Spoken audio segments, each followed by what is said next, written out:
जिसमें गुरु तेग बहादुर जी को उनकी 350 साल शहादत दिवस पर उनके प्रति श्रद्धा सम्मान अर्पित करने के लिए विधानसभा के अंदर 270 के तहत स्पेशल सेशन बुलाया। स्पेशल इसी दौरान सबसे पहले 2 बजे मैंने ये प्रस्ताव रखा। इस प्रस्ताव के बाद मैं बोला इसके ऊपर। मेरे बाद बीजेपी के कुछ अन्य एमएलए भी बोले, आम आदमी पार्टी से भी एक एमएलए बोले। 3:32 पर जब आतिशी जी ने बोलने से इनकार किया, अध्यक्ष जी ने पहले पूछा आतिशी जी से आप बोलना चाहती हैं, उन्होंने मना किया कि मुझे गुरु तेग बहादुर जी की शहादत पे कुछ नहीं बोलना। तो आखिर में 3:32 पर मुख्यमंत्री जी बोलने के लिए खड़ी होती हैं। 3:48 तक वो बोलती हैं और फिर वीरेंद्र इंद्राज जी खड़े होते हैं अगला एजेंडा लेने के लिए। स्पीकर जी बोलते हैं। 3:49 पर आतिशी जी 1 मिनट बाद खड़ी हो जाती हैं और चलाना शुरू कर देती हैं कि पोल्यूशन पे चर्चा करो, पोल्यूशन पे चर्चा करो।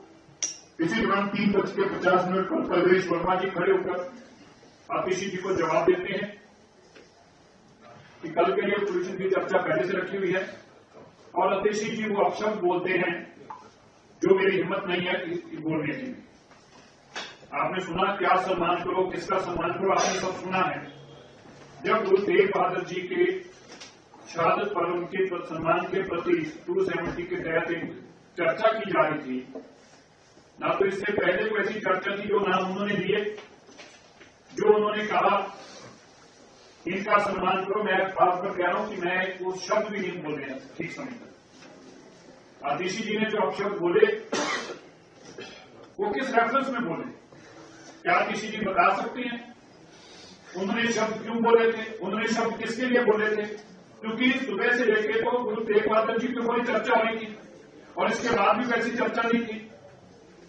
लेकिन पहले बात किया, मैं उसी पर जब आतिशी जी ने ये शब्द बोले हैं उसी वक्त मैं खड़ा हो गया हूं और मैंने उसी टाइम एतराज जताया। आप आतिशी जी की वीडियो सुनिए, जो हाउस की वीडियो चल रही है उसमें मेरी पीछे आवाज उसी वक्त आ रही है। मेरे बाद कपिल मिश्रा जी ने भी इस पर बोले और उसी वक्त आके अनिल शर्मा जी की भी आवाज आ रही है, इसके ऊपर बोले कि आतिशी क्या बोल रही है आप।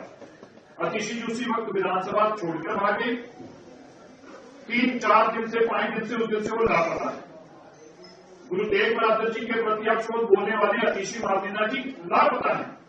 लेकिन आम आदमी पार्टी अरविंद केजरीवाल जी ने बजाय इसके इस पाप के लिए वो माफी मांगते, इस पाप के लिए वो सजा उनको होती, इस पाप के लिए उनको पश्चाताप होता, उन्होंने बकायदा पंजाब पुलिस को इस्तेमाल किया। जो दिल्ली विधानसभा के अंदर की वीडियो है जिसको विपक्ष के कहने पर, विपक्ष के एमएलए के कहने पर अध्यक्ष महोदय ने तुरंत कहा कि इसको फॉरेंसिक के लिए भेज दो, क्योंकि हमें तो पता है कि जो उन्होंने बोला यही बोला, हमें कोई दिक्कत ही नहीं थी। लेकिन जब इनको ये लगा कि अब तो फॉरेंसिक के पास चले जा रही है, अब तो वहां से रिपोर्ट आ जाएगी और हम बच नहीं पाएंगे कभी, तो इन्होंने पंजाब पुलिस को इस्तेमाल किया जिसकी कोई जुरिडिक्शन नहीं थी। ना तो विधानसभा पंजाब में थी, ना तो ट्वीट करने वाले मंत्री पंजाब में थे, ना वीडियो डालने वाले मंत्री पंजाब में थे, ना आतिशी पंजाब से थी, ना लीडर ऑफ अपोजिशन जो आतिशी जी उनका कॉल तो पंजाब से था। लेकिन पंजाब में उनकी सरकार है तो उन्होंने सरकार का इस्तेमाल करके, गैर कानूनी इस्तेमाल करके पंजाब पुलिस को भी इस पाप का भागीदार बनाया है। अब ये पाप आतिशी जी का अकेले नहीं रह गया, आतिशी जी के साथ साथ इस बात में जहां केजरीवाल जी भागीदार है वहां पंजाब पुलिस भागीदार है, वहीं भगवंत मान जी भागीदार, अरविंद की भी भागीदार इसमें है। मैं कहना चाहता हूं, जब गुरु तेग बहादुर जी की महान शहादत दिल्ली में हुई तो औरंगजेब ने भी इसको धर्म के नाम पे जस्टिफाई करने की कोशिश करा। मौलवी से उनके खिलाफ फरमान सुनाया गया, उसको लगता था उसकी राय सत्ता है, वो जो भी इतिहास स्थापित करना चाहिए वो कर सकता है, लेकिन आज सत्ता ऐसे टिकती नहीं है। आज उस औरंगजेब के अफ्रीका को नाम लेने वाला नहीं बचा। मैं जिस तरह से केजरीवाल जी ने काम किया है, ये केवल अपनी राज सत्ता की ताकत के ऊपर इस पाप को दबाने की कोशिश कर रहे हैं। वह भी अपनी राज सत्ता के दम के ऊपर इस पाप से आतिश जी को बचाने की कोशिश कर रहे हैं। वह भी पंजाब पुलिस के ढांचे को इस्तेमाल करके, जो कि संघीय के लिए एक बहुत बड़ा खतरा है, ये संघीय ढांचे के लिए सबसे बड़ा खतरा बन गया है कि आप किसी भी स्टेट में किसी भी विधानसभा के अंदर हुए काम के लिए मुकदमा दर्ज कर दें। लेकिन जो पाप केजरीवाल जी ने किया है, मुझे उससे ज्यादा दुख है उसके हिस्सेदार भगवंत मान जी बने। ये काले अक्षरों में लिखा जाएगा। एक स्पष्ट वीडियो है सामने, जिस वीडियो को आतिशी जी ने भी खुद ट्वीट किया है। जिस वीडियो को गोपाल राय जी ने विधानसभा में माना है, और जो शब्द आतिशी जी ने कहे वो गोपाल राय जी ने भी विधानसभा में कहे, वो सुने जा सकते हैं।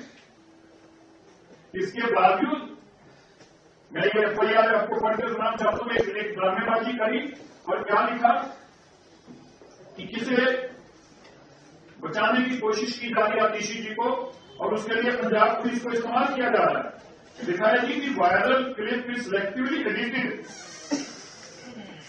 and its audio-visual content has been doctored so as to be completely distort and context and the meaning of a speech।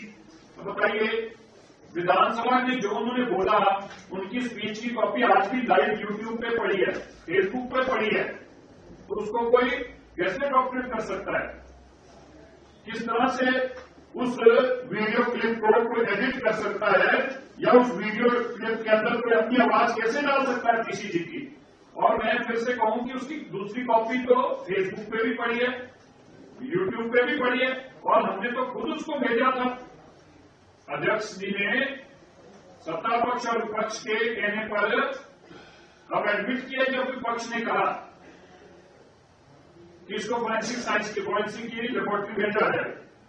मेरा कहना है, जो आम आदमी पार्टी पाप कर रही है, अब वो अपनी सरकार के दम के ऊपर मुकदमे दर्ज करके साबित करने में लगे हैं कि आतिशी बेकसूर है, बजाय इसके कि अपनी गलती को मानते, उसके पश्चाताप करते।